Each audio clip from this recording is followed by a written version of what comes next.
दोस्तों, आज के इस वीडियो में मैं बताने वाला हूं कि ईटीएफ और इंडेक्स फंड में क्या डिफरेंस है। कौन कौन सी चीज़ें हैं जिसको जानना आपके लिए बहुत ज़रूरी है ताकि आप राइट डिसीजन ले सकें कि आपको इन्वेस्टमेंट ईटीएफ के थ्रू करना है या फिर इंडेक्स फंड के थ्रू करना है। तो वीडियो स्टार्ट करने से पहले आपसे मैं रिक्वेस्ट करूंगा, अगर आप चैनल पे नए हैं तो चैनल को सब्सक्राइब कर लीजिए। इसी तरह का मैं वीडियो बनाता रहता हूं और वीडियो को लाइक कर दीजिए। तो सबसे पहले हम बात करेंगे इंडेक्स फंड के बेनिफिट के बारे में। इंडेक्स फंड का जो बेनिफिट होता है ये सिंप्लिसिटी है लॉन्ग टर्म इन्वेस्टर के लिए। तो पहला बेनिफिट है कि इसमें एसआईपी होता है, एसआईपी बन जाता है। आप मंथली अपना इन्वेस्टमेंट सेलेक्ट कर सकते हैं कि कितने अमाउंट का हर महीने आप इन्वेस्ट करना चाहते हैं। या तो बैंक से कट जाएगा या फिर हर महीने आप खुद ही पे कर सकते हैं।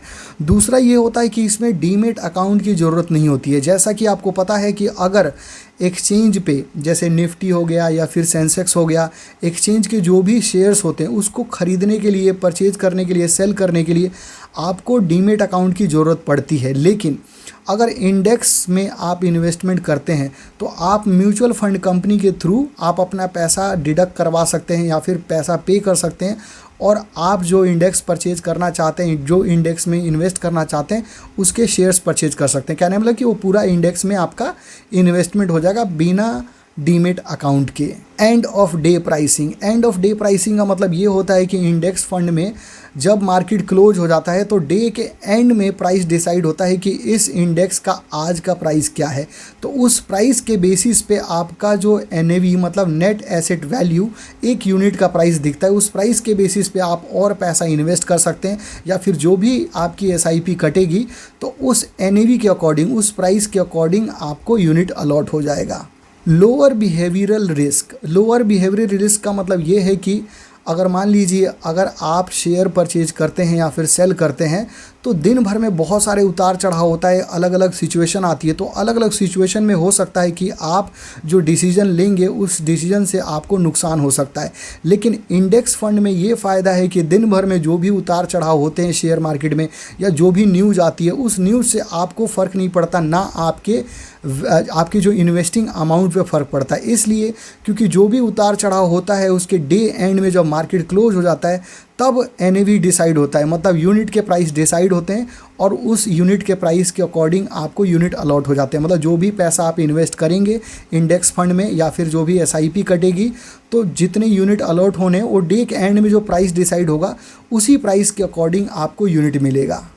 एक्सेसिबिलिटी, आप इंडेक्स फंड में आप ईजिली इन्वेस्ट कर सकते हैं, मतलब मिनटों में इन्वेस्ट कर सकते हैं। आप किसी भी एएमसी जो एसेट मैनेजमेंट कंपनी होती है या फिर म्यूचुअल फंड कंपनी होती है उसके ऐप डाउनलोड करके जो भी उसकी फॉर्मेलिटी होती है वो पूरा करने के बाद आप अपनी एसआईपी स्टार्ट कर सकते हैं या फिर आप लमसम पैसा इन्वेस्ट कर सकते हैं। तो इंडेक्स फंड ज़्यादातर किन लोगों के लिए बेनिफिट है? सबसे पहली बात यह है कि लॉन्ग टर्म के लिए जो देख रहे हैं, जो लॉन्ग टर्म इन्वेस्टमेंट करना चाहते हैं उनके लिए बहुत बढ़िया है। जो पैसिवली मतलब पैसे इन्वेस्ट करना चाहते हैं, जो वैसे लोग हैं जो एक बार पैसा डाल दिए और भूल जाना चाहते हैं उनके लिए बहुत बढ़िया है। जो इंट्राडे के प्राइसिंग में नहीं पड़ना चाहते हैं उनके लिए भी ये बहुत बढ़िया चीज़ है। अब हम बात करेंगे ईटीएफ के बारे में कि ईटीएफ का क्या बेनिफिट है। जैसा कि ईटीएफ भी एक्सचेंज ट्रेडेड फंड है, ये भी बहुत सारे शेयर्स का बास्केट है। तो इसमें सबसे पहला फ़ायदा है कि इंट्राडे ट्रेडिंग का ऑप्शन मिलता है। तो आप अपनी मर्ज़ी से उसको परचेज भी कर सकते हैं और सेल भी कर सकते हैं। जब भी मार्केट ओपन हो तो उस ओपन मार्केट में अगर बायर अवेलेबल है तो आप सेल कर सकते हैं, अगर सेलर अवेलेबल है तो आप परचेज कर सकते हैं। दूसरा है limit and stop order. Limit order का ऑप्शन होता है कि ऑर्डर पे लिमिट लगा सकते हैं कि इतने प्राइस पे जाए तो खरीद लिया जाए और इतना ऊपर जाए तो सेल हो जाए। मतलब इसका वाइस वर्सा भी कर सकते हैं कि इतने प्राइस पे सेल हो जाए, इतने प्राइस पे खरीद लिया जाए। मतलब जैसे मर्जी वैसे आप लिमिट ऑर्डर लगा सकते हैं। ईटीएफ में आपको एक्सपेंस रेशो ना के बराबर देना पड़ता है, इसलिए क्योंकि इसमें कोई फंड मैनेजर नहीं होता है। तो ईटीएफ में आपको एक्सपेंस रेशो नहीं होता है, ना के बराबर होता है। कोई कंपनी चार्ज करती है, किसी ईटीएफ में हो सकता है हो लेकिन ना के बराबर इसमें एक्सपेंस रेशो लगता है। ईटीएफ में आपको टैक्स देना पड़ता है। आप इंडेक्स फंड के अकॉर्डिंग देखा जाए तो इसमें हर परचेज, हर सेल पे, चाहे आपको बेनिफिट हो ना हो, चाहे आपको प्रॉफिट हो ना हो, उस ईटीएफ के सेल या परचेज करने से आपको टैक्स देना पड़ता है। जब भी आप ट्रांजैक्शन करेंगे आपको टैक्स देना पड़ेगा। ETF में ट्रांसपेरेंसी होती है। ETF में आपके कौन कौन से शेयर्स हैं, मतलब ETF का जो बास्केट है उसके अंदर कौन कौन से शेयर्स हैं, कौन कौन से शेयर्स चेंज हुए हैं, डे एंड पे आपको पता चल जाता है कि उस शेयर्स में क्या बदलाव हुए हैं। कहने मतलब कि उसका फुल एक्सेस होता है। जिस ETF में बहुत ज़्यादा लिक्विडिटी है उसको परचेज करने में, सेल करने में आपको दिक्कत नहीं आती। आप बिड लगा सकते हैं सेल का या फिर परचेज का, तो ईजिली सेल परचेज हो जाता है। एक्सेस टू निश मार्केट। निश मार्केट का मतलब ये है कि ETF मतलब ऑफ़र करता है कि वाइड रेंज, बहुत बड़े लेवल पे मार्केट को आप एक्सेस कर सकते हैं। आप अलग अलग सेक्टर में जा सकते हैं, अलग अलग सेक्टर के ETF खरीद सकते हैं। जैसे थेमेटिक ETF होता है जिसमें थीम बेस्ड कंपनियां होती हैं, उसके बास्केट बने होते हैं। तो जिस सेक्टर का आप ETF खरीदना चाहते हैं उस सेक्टर में जाते हैं तो बहुत सारे ETF बने हुए हैं। तो आप variety of market, variety of sector, उस सबको एक्सेस कर सकते हैं। आप जिसमें चाहें उसमें आप अपना सेल परचेज या अपना ETF परचेज कर सकते हैं, सेल कर सकते हैं। तो ETF किसके लिए बेनिफिट है और कब ये बेनिफिशियल है?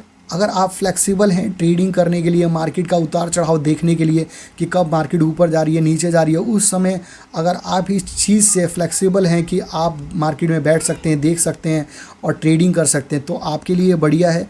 दूसरा ये है कि अगर आप एज ए एक्टिव ट्रेडर काम करना चाहते हैं तो ETF आपके लिए बढ़िया है। आप लोवेस्ट एक्सपेंस रेशो अगर पे करना चाहते हैं तो ETF आपके लिए बढ़िया है। तो यही था डिफरेंस ETF में और इंडेक्स फंड में। आप इस जानकारी को आप यूज़ कर सकते हैं कि आपको ETF में इन्वेस्ट करना है या फिर इंडेक्स फंड में इन्वेस्ट करना है।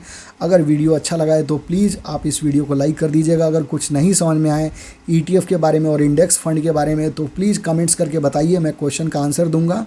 और मिलते हैं अगले वीडियो में। Thank you very much.